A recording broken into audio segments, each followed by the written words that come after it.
இந்த 7 எம்பிக்கள் கொண்ட குழுவை அமைச்சதுல எந்த விதமான அரசியல் கணக்கும் இல்லை அப்படின்னு திரு ஆர்கே குறிப்பிட்டார். அப்படியாக தான் இதை பார்க்கணுமா? இல்ல, என்ன கேட்டீங்கன்னா நான் 3 பேச்சாளர் கேட்டேன். எல்லாரும் சொன்னதுல ஒரு நல்ல நியாயம் இருக்கு. ஆனா அதுல சாணக்கிய தந்திரம் என்ன ஒண்ணு இருக்குங்கிறத நம்ம ஒத்துன்னு தான் ஆகணும். அமித்ஷா என்ன சொல்றாரு, பாகிஸ்தான் அப்படியே கலங்கி போயிடுச்சு, உலகம் எல்லாம் நம்மளை புகழறதுன்னு சொல்றாரு. ஆனா நிஜத்துல என்ன நடக்குது? அமெரிக்கா என்ன சொல்லுது?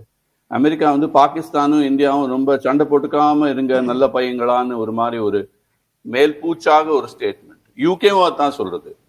எல்லாரும் என்ன சொல்றாங்க, அணுகுண்டு வைத்த 2 நாட்டுகள் மோதிட்டு இருக்குன்னு தான் சொல்றாங்களே ஒழிய பாகிஸ்தான் அரசாங்கத்தை கிளியரா இவங்க தீவிரவாதத்தோட சேர்ந்தவங்கன்னு யாரும் ஒத்துக்க மாட்டேங்கிறாங்க, வெளிப்படையா சொல்ல மாட்டேங்கிறாங்க. இது ஜியோ பாலிட்டிக்ஸ் ரீதியில கொஞ்சம் பார்க்க வேண்டியிருக்கு, உள்நாட்டு அரசியல் ரீதியிலும் பார்க்க வேண்டியிருக்கு. 2 தனித்தனியா விளக்க முயற்சிக்கிறேன். உலக அரசியல்ல இன்னைக்கு சைனாவை ஓரங்கட்டணும்னு அமெரிக்கா முயற்சி செய்வது, அதனால ஓரளவுக்கு பாகிஸ்தான் அதற்கு தேவைப்படுகிறதுங்கிறதுனால ஒரு கோட தாட்ட மாட்டேங்கிறாங்க. இன்னைக்கு தேதிக்கு அதிபர் ட்ரம்ப் ரொம்ப முக்கியமானவர் என்பது மாற்று கருத்து கிடையாது. ஆனா இந்த டயத்துல நீங்க மற்ற பேச்சாளர் இன்னைக்கு பேனலிஸ்ட் சொன்ன மாதிரி நாடு ஒன்றுன்னு காட்ட வேண்டிய ஒரு அவசியம் ஏற்படுகிறது. அதுல குறிப்பாக கவனிக்கணும், மே 8ஆம் தேதி ஆபரேஷன் சிந்தூர் நடந்தப்புறம் மோடி அதிகாரிகளோட ஒரு பிரைவேட் மீட்டிங் வச்சார். அதுல என்ன சொன்னாருன்னா, இது ரொம்ப ஒரு நீண்ட நாள் யோஜனையோட செயல்பட வேண்டிய விஷயம், எல்லாரும் சொல்ற மாதிரி அதிரடியாக பண்ணிட்டு நம்ம ஜெயிச்சோன்னு நினைச்ச கூடாதுன்னு கிளியரா சொல்லியிருக்காரு. அதாவது வெளிப்படையாக பிம்பத்துக்கு இந்தியா ஜெயிச்சுட்டுது, அதிரடியாக ராணுவ தாக்குதல் நல்லா நடந்திருக்குன்னு சொல்லாம ஒழிய உள்ள ஒரு மாதிரி ஒரு ஜாகிரதையாக நடக்க வேண்டிய ஒரு கட்டாயம் ஏற்பட்டது. அதனாலதான் கர்னல் சோஃபியா குரேஷிய அந்த ஸ்போக்ஸ் உமனா உட்காத்தினதுக்கு ஒரு பிம்பத்தை உண்டு பண்ணது. இது நாட்டுல இந்து முஸ்லிம் கலவரம் ஒன்றும் கிடையாது, நாங்க ஒத்துமையா இருக்கோம்னு சொல்றதுக்கு ஒரு வாய்ப்பு. அதே மாதிரி வெளிநாட்டுல இதே மாதிரி ஒரு பிம்பத்தை ப்ரொஜெக்ட் பண்றதுக்காக இதை ஒரு கொஞ்சம் அரசியலும் கலந்து கூட்டணி கட்சிகளுக்கு நல்ல வெயிட்டேஜ் கொடுக்கிறாரு. ஆனா சசி தரூரை வைக்கிறதுல ஒரு ராஜதந்திரம் இருக்கு. ஏன்னா ஒரு பக்கம் பாத்தீங்கன்னா அவருக்கு தகுதி ரொம்பவே அதிகம் உண்டுங்கிறதுல மாற்று கருத்து கிடையாது. திரு ரவீந்திரன் சொல்ற மாதிரி கேரளாவோட முதலமைச்சராக அவர் ஆசைப்படுறாரா இல்லையா தெரியாது. ஆனா பின்னணியில என்ன நடந்திருக்கு பாருங்க. கொஞ்சம் மாசமாகவே டெல்லியில என்ன பேச்சு அடிபடுகிறதுனா, சசி தரூரை காங்கிரஸ்ல ஓர கட்டிட்டாங்க. பாராளுமன்றத்துல முக்கியமான டிபேட்ஸ்ல முக்கியமான பேச்சுல கூட அவருக்கு வாய்ப்பு தரதில்லை. இவ்வளவு நிபுணராக இருந்தும் அவருக்கு அந்தஸ்து தரப்படவில்லை என்பது ஒரு கசப்பான உண்மை. அதில் கேரள அரசியலும் சேர்ந்திருக்கலாம். ராகுல் காந்தி தன்னை விட ரொம்ப ஸ்மார்ட்டா இருக்கிறவார அலோவ் பண்றது இல்லைன்னு சொல்ற ஒரு வதந்தி, ஒரு காசிப்பும் இருக்கலாம். ஆனா இது வேணும்ட்டே சசி தரூரை ஒரு நாரதர் வேலை பாக்குற மாதிரி தான் ஒரு அளவுக்கு பார்க்கணும். சாணக்கிய தந்திரம்னு பார்க்கலாம். இப்ப நம்ம ராமாயணத்துல இருந்து உதாரணம் எடுத்துட்டா விபீஷண சரணாகதி பத்தி சொல்லுவாங்க.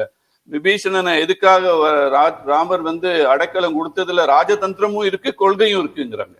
அதே மாதிரி இதுல ராஜதந்திரமும் இருக்கு, கொள்கையும் இருக்கு. கொள்கை பிரீதி பாத்தீங்கன்னா தகுதியில சசி தரூரை மிஞ்சினவங்க யாரும் கிடையாது. இந்த முழு குழுல நீங்க பாத்தீங்கன்னா வெளிநாட்டுல நன்னா எடுத்து சொல்றதுக்கு சசி தரூர் வேற ஒரு ஆளும் கிடையாது. அதை விட்டா 2வது ஆளு எம்ஜே அக்பர். ஆனா அவர் சர்ச்சைக்குரியவர், பாலியல் வழக்கில் மாட்டிக்கொண்டவர். அவரை உள்ள நுழைச்சிருக்காங்க. ஆனா மற்றவங்க எல்லாம் உப்புக்கு சப்பானி மாதிரி வெவ்வேறு கட்சிக்கு ஒரு நல்ல ஒரு குட்வில்லாகவும் கூடவே வெளிநாட்டுக்கு போறதே எல்லா கட்சியிலிருந்து நாங்க இந்தியா ஒன்று சேர்ந்து இருக்கிறோம்னு ஒரு வெளியுறவுல ஒரு நல்ல பிம்பத்தை ஏற்படுறதுக்கும் இது எல்லாத்தையுமா சேர்ந்து ஒரு அவியல் ஆட்டமாக இது செய்யப்பட்ட குழு. இது எல்லாத்துக்கும் இல்ல கருவேப்பிலை மாதிரி இருக்காது. இவர் இது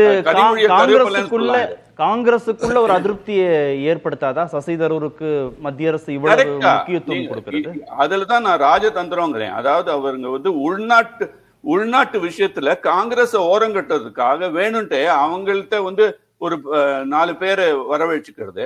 முதல்லயே சசி தரூர்கிட்ட தானாகவே பேச வேண்டியது. சசி தரூர் என்ன சொல்றாரு, நான் அரசாங்கத்திட்ட சொன்னேன், நாட்டுக்காக பேசுறது ரொம்ப ஒரு நல்ல வாய்ப்பு, ரொம்ப மிக்க நன்றி, ஆனா நீங்க கட்சிகிட்ட பேசுவீங்கன்னு நான் நம்புறேன்னு அவர் சொல்லியிருக்காரு. கட்சிகிட்ட போய் அவர் பர்மிஷன் கேட்கல. கட்சியும் இவருக்கு நல்ல தகுதி இருந்தும் வேணும்னு ஏதோ ஒரு காரணத்தை சொல்லி ஒரு சாக்கு சொல்லி அவங்கள இல்லாம படுறது. இதுல வந்து காங்கிரஸ் வந்து எம்பாரஸ் பண்றதுக்காக இது ஒரு வாய்ப்பு. இது இப்ப இதே மாதிரிதானே சல்மான் குர்ஷித்தையும் பேசி இருக்காங்க. அவரு கட்சி தலைமையுடைய அனுமதி விருப்பம் இல்லாம குழுல இடம்பெறுவது சரியில்லைன்னு அவர் முடிவெடுத்தாங்க. அவங்க இந்த கேஸ்ல இது ரொம்ப ஸ்பெஷல். ஸ்ரீ ராதாகிருஷ்ணன் ஓரளவுக்கு சொன்னார் அரசாங்கம் பிரைம் மினிஸ்டர் ஆபீஸ் தான் இதை வேலை பண்ணுனாரு. ஆனா இது வந்து அனைத்து கட்சிங்கிறதே ஒரு புரோட்டோகால் தேவைப்படுது. அதாவது அரசாங்கத்திட்டேருந்து ஆல் பார்ட்டி மீட்டிங் கூட்டினவங்க பார்ட்டிஸ்ட கேட்டிருக்கலாம் இல்லையா, உங்க கட்சியில இருந்து நீங்க யாருன்னு, அதுக்கப்புறம் அவங்க பண்ணிருக்கலாம். இது வேணும்ட்டே கொஞ்சம் இப்படியும் கொஞ்சம் அப்படியும் போய் தமிழ்ல சொல்லுவாங்க இல்லையா, குழந்தையும் கிள்ளி தொட்டுலையும் ஆட்டுற மாதிரி கேஸ் இது. அப்போ அவங்க ஒரு பிம்பத்தை ஏற்படுறாங்க. ஒன்லி திங் இஸ், பொதுவாக நீங்க பாத்தீங்கன்னா மோடி ஷாவின் அரசியல் எப்படி இருக்குன்னா, அரசியல் நாட்டுன்னு வரத்தே அரசியல் கூடாதுங்கிற ஒரு பிம்பத்தை ஏற்படுத்தி கொண்டே கூடவே கொஞ்சம் லேசா ஒரு வாழைப்பழத்துல ஊசி இறக்குவாங்க. இந்த இறக்கின ஊசி பேரு இந்த கேஸ்ல சசி தரூர். அதுதான் சொல்ல முடியும். ஆனா காங்கிரஸும் இந்த வலையில சிக்கிட்டு இருக்கு. காங்கிரசுக்கு கொள்கையை விட இந்த கேஸ்ல கேரள அரசியல் முக்கியமாக பட்டிருக்கிறது. அப்புறம் சசி தரூரின் தனியான ஒரு போக்கு, விழிஞ்சம் துறைமுகத்தோட கேஸ்ல அவர் பினராயி விஜயனோட உட்கார்ந்து இருந்தது, அவர் சமீப காலத்துல சிலது பேசினது எல்லாத்தையும் மனசுல வச்சுட்டு இந்த வாய்ப்பை பயன்படுத்திட்டு காங்கிரஸ் வந்து ஒரு மாதிரி தன்னுடைய, அதாவது சொல்லுவாங்களே, cut your nose spite your ஃபேஸ்ங்கிற மாதிரி தன்னுடைய மூஞ்சி கழகு கெடுறத பார்க்காம தன் மூக்கையே வெட்டின மாதிரி ஆயிருக்கு. இல்ல ராகுல் காந்திக்கு இன்னும் கொஞ்சம் பெருந்தன்மை வேண்டுமா? அவரே சசிதரூரை முன்னிறுத்திருக்கணுமா? ஒரே விஷயம் சொல்லுங்க கார்த்திக், அதாவது இது அரசியல்னா எல்லாமே பர்செப்ஷன் தான், ஒரு பிம்பத்தை உண்டு பண்ணது முக்கியம். இதுல ராகுல் காந்தி கேள்வி கேட்டது திரு ராதாகிருஷ்ணன் சொன்ன மாதிரி ஆபரேஷன் சிந்தூரை வச்சு ஆழமான கேள்விகளை கேட்கலாம், அந்த உரிமையும் கடமையும் உண்டு. ஆனா அது வேணும்ட்டு அதை சசி தரூரை ஓரங்கட்டிட்டு அதனால உள்ள இமேஜ் டேமேஜை கவனிக்காம ஏதோ ஒரு என்ன சொல்லுவாங்களே, ஒரு சொதப்பலாக பேசினது ஒரு காங்கிரஸுக்கு ஒரு பின்னடைவு என்பது என்னை பொறுத்த வரைக்கும் சந்தேகமே கிடையாது. ஓகே, திருமிகு கனிமொழி முக்கியத்துவம் கொடுக்கப்பட்டிருக்கு, அவருக்கு ஒரு குழுவோட தலைவராக இருக்கிறார். ஆனா கூட்டணி கட்சியான அதிமுகவுக்கு குழுல இடம் கொடுக்கல. திரு ஆர் கே ராதாகிருஷ்ணன் சொல்லும் போது ஒரு திங்க் டேங்க், ஒரு இன்டெலெக்சுவலா அது இருக்கணும், வெளிநாடுகளுக்கு போகும்போது இந்தியாவை அங்க ரெப்ரசன்ட் பண்றாங்க, அதனால ஒரு ஸ்டேச்சர் அடிப்படையில கனிமொழிக்கான முக்கியத்துவம் கொடுக்கப்பட்டது அப்படின்னு சொன்னாரு. அதே அடிப்படையில அதிமுகவை அகாமடேட் பண்ணலன்றாங்க. இந்த அப்சர்வேஷன் சரிதானா? ஆமா, அது ரெண்டு நிமிஷம் கவனிக்கணும். அதிமுக யார் இருக்காங்க இதை பேசுறது பத்தி? அவங்கள்ட்ட தகுதியும் கிடையாது, தொகுதியும் கிடையாது. இப்ப பாத்தீங்கன்னா தகுதி இருந்தா யாரையாவது ஆளை பார்த்து செலக்ட் பண்ணலாம்.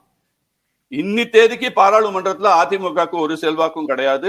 அசெம்பிளி எலெக்ஷன் நடக்க வரைக்கும் கூட்டணியாக சேர்ந்துதான் பார்க்கணும். அதை கூட்டணி அரசியல் அதுல கூட நீங்க நல்லா தெரியும், நம்மளுக்கெல்லாம் வந்து எடப்பாடியாருக்கும் அமித்ஷாக்கும் உறவெல்லாம் ரொம்ப நல்லா இல்லைன்னு நல்லாவே தெரியும். இந்த டயத்துல அவங்க அவுட் ஆஃப் த வே போய் அதிமுக ஹெல்ப் பண்ணுவாங்க. ஆனா ஒண்ணு கவனிச்சிங்கன்னா, உதயநிதிய திரு மோடி கூப்பிட்டு பேசினது ஞாபகம் இருக்கலாம் நம்மளுக்கு. அவங்களுக்கு என்னோட கால்குலேஷன் என்னன்னா, அவசர நிலை ஏற்பட்டா அடுத்த பாராளுமன்ற தேர்தல்ல வேணும்னா திமுகவுக்கு கூட ஐஸ் வைக்கலாங்கிற மாதிரி தான் மோடி ஒரு தயார் நிலையில இருப்பார். அது பிளான் பிங்க, பிளான் பில ஏதாவது இருக்கும். இந்த டயத்துல போய் அவங்க அவுட் ஆஃப் த வே போய் அதிமுகவுக்கு இடம் கொடுக்கறதுக்கு ஒரு பேர் சாத்தியக்கூறி இருக்கிறதா எனக்கு தெரியல. ஆனா நீங்க சொன்ன மாதிரி பெர்செப்ஷன் முக்கியம் இல்ல அரசியல்ல. இப்போ நிர்வாக ரீதியாக நாட்டுக்காக எடுக்கிற முடிவுலையும் கொஞ்சம் அரசியலும் இருக்கு நீங்க சொன்னீங்கன்னா, இங்க திமுகவுக்கான முக்கியத்துவம் இருக்கு, அதிமுகவுக்கான முக்கியத்துவம் இல்லைன்னா தமிழ்நாடு பாலிடிக்ஸ்னு வரும்போது அங்க பெர்செப்ஷன்ல பின்வாங்கும் இல்லையா அந்த கூட்டணி? இல்ல, அதுல நான் என்னோட இதுல அபிப்பிராயம் என்னன்னா, அவங்களுக்கு முதல் பிரையாரிட்டி வெளிநாட்டுல உள்ள பிம்பம், அனைத்து உலகத்துல இந்தியாவை பத்தி என்ன பிம்பம்ங்கிறது. ரெண்டாவது உள்நாட்டு அரசியல்ல தமிழ்நாட்டு அரசியல் மூன்றாவது இடத்துலதான் இருக்கு இப்போ அமித்ஷாவோட பிரையாரிட்டியில. தமிழ்நாட்டுல அவங்களுக்கு சமாளிக்க வேண்டியது எந்த சமுதாயத்தை எப்படி சமாளிக்கணும், எந்த கூட்டணியை எப்படி சமாளிக்க, இந்த ஒரு அதிமுகவுக்கு இடம் கொடுத்ததுனாலயோ கொடுக்காததுனாலயோ தமிழ்நாட்டு அரசியல்ல பாரதிய ஜனதா கட்சிக்கு ஒரு பாதிப்பும் ஏற்பட போறது இல்ல. அவங்களை எப்படியாவது சமாளிப்பாங்க. ஏன்னா தமிழ்நாட்டுல இதனால ஒருத்தரும் ஓட்டு போடாம இருந்துக்க மாட்டாங்க.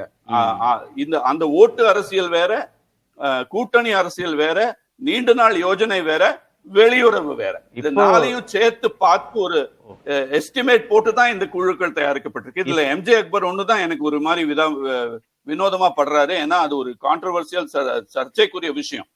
ஏன்னா அதே டீம்ல பெண்களுக்கு உரிமை பேசுற பிரியங்கா சதுர்வேதியும் சிவசேனா உத்தவ் தாக்கரே குழுவை சேர்ந்தவரும் எம்ஜே அக்பரும் ஒரே குழுவுல எப்படி போய் ஒரே நாட்டுல எப்படி பிரச்சாரம் பண்ண போறாங்கன்னு எனக்கு தெரியாது.